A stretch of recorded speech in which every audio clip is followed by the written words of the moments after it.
Bonjour, Bonjour. nous allons vous présenter donc, les résultats de notre étude concernant l'optimisation de transport.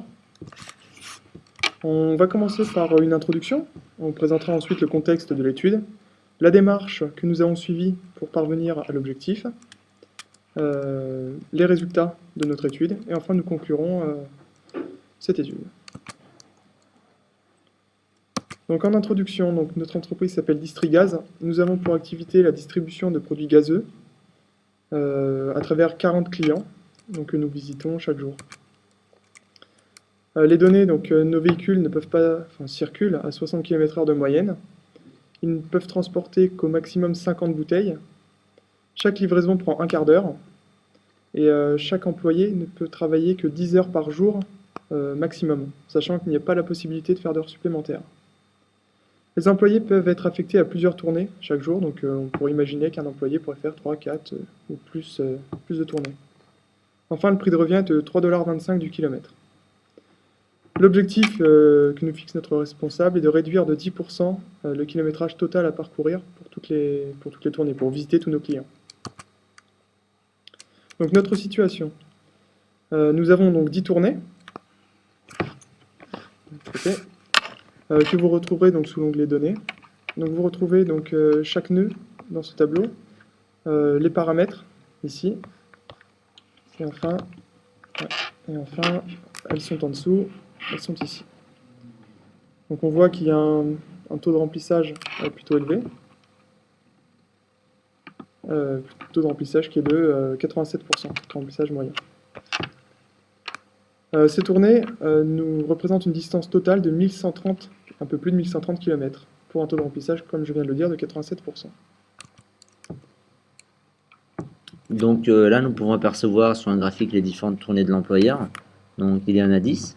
Ces différentes tournées ont été élaborées à partir de l'algorithme dit du balayage, donc la méthode des angles polaires.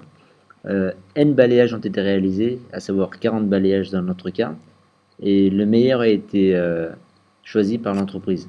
Donc pour nous qui devons réduire cette distance totale de 10%, il n'y avait qu'une seule méthode qui se présentait à nous, qui était l'utilisation de l'algorithme de Clark and Wright, dit l'algorithme des économies. Donc nous pouvons le voir ici. Donc comme il était noté sur la diapositive, nous allons d'abord procéder à la mise en place d'un distancier avec une méthode à vol d'oiseau et non Manhattan comme il a été stipulé dans notre sujet. Donc vous avez 40 points de deux côtés avec 0 représentant notre dépôt central. Donc ici, chacune des tournées a été élaborée à partir de cette base-là. Donc les tournées que nous avons proposées à travers l'utilisation de l'algorithme des économies sont représentées sur ce graphique. Nous allons vous les montrer donc, dans le fichier Excel. Elles sont dans l'onglet tournées proposées. Donc il y en a 10, toujours. Vous les voyez dans ce tableau-là. Donc vous voyez le taux de remplissage qui est plutôt bon lui aussi, hein, comme précédemment. Et enfin, vous les retrouvez aussi en dessous. Elles sont ici. Donc voilà, avec leurs coordonnées X et Y. Donc on voit que ces tournées sont pas très propres puisqu'elles se croisent. Hein. Vous avez 1, 2, 3, 4 tournées qui sont intégrées dans les autres. Pourquoi cela? Parce que les fusions sont difficiles, nous arrivons très vite au taux de remplissage maximum de 50 bouteilles, et ce qui est dû à la capacité de nos camions hein, qui est rapidement atteinte. Donc les résultats de notre étude sont que nous avions un kilométrage de base de 1130 km, nous devions l'améliorer de 10%, et d'après notre étude, nous arrivons à 1015 km, un petit peu plus, soit un gain de 10,2% d'amélioration. Donc l'objectif est donc atteint, c'est pour ça que c'est en vert. Enfin, le taux de remplissage de base était de 87%.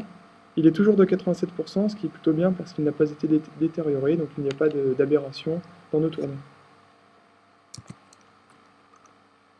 Donc nous avons décidé d'affecter à différents conducteurs nos différentes tournées et essayer d'en calculer le coût pour calculer notre rentabilité de l'entreprise. Donc vous trouverez sur la feuille coût les différentes affectations à nos conducteurs. Donc, tout d'abord, nous avons calculé le temps total nécessaire à la réalisation de nos 40 tournées, qui s'élève à nos 40 clients, pardon, qui s'élève à 26,92 heures. Donc, nous avons besoin pour cela un peu plus de 2 conducteurs, mais étant donné que nos conducteurs ne peuvent pas effectuer d'heures supplémentaires, nous avons fait appel à 3 conducteurs. Donc, ils sont dans notre cas Marcel, Robert et Dédé. Donc, nous avons décidé d'affecter à chacun de ces conducteurs un secteur bien précis. Prenons l'exemple de Robert qui s'est vu affecter les tournées 3, 5 et 8.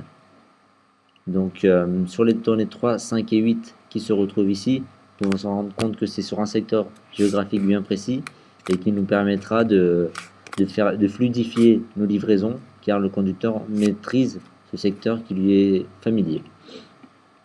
Nous avons ensuite calculé notre coût de revient par tournée et au total. Donc nous avons au total 3300 $ de coût et précédemment il était de 3674 $, ce qui nous fait gagner 374 $ quotidiennement par notre méthode. On va terminer par une petite conclusion. Donc notre objectif des 10% a été atteint et nous avons même une proposition d'amélioration pour notre employeur qui est d'augmenter la capacité de nos camions qui est saturée. Comme vous pouvez le voir, là dans la majorité de nos cas, nos contraintes nous sont rapidement atteintes. Et donc, si nous augmentons la capacité de nos camions, nous réaliserons beaucoup moins de tournées et donc beaucoup moins de retours à vide dans notre dépôt, qui est source de coûts. En effet, dans un dépôt, nous devons faire appel à de la masse salariale dont nous avons besoin pour tout ce qui est coût de manutention à chaque chargement de camion. Donc, la masse salariale étant un poste très important dans le monde du transport, en augmentant la capacité de nos camions, nous ferons des tournées beaucoup plus rapides avec des livraisons beaucoup plus rapides et des gains économiques qui suivent. Notre étude est donc maintenant terminée. Nous vous remercions de l'avoir suivi et nous vous disons à bientôt. Au revoir.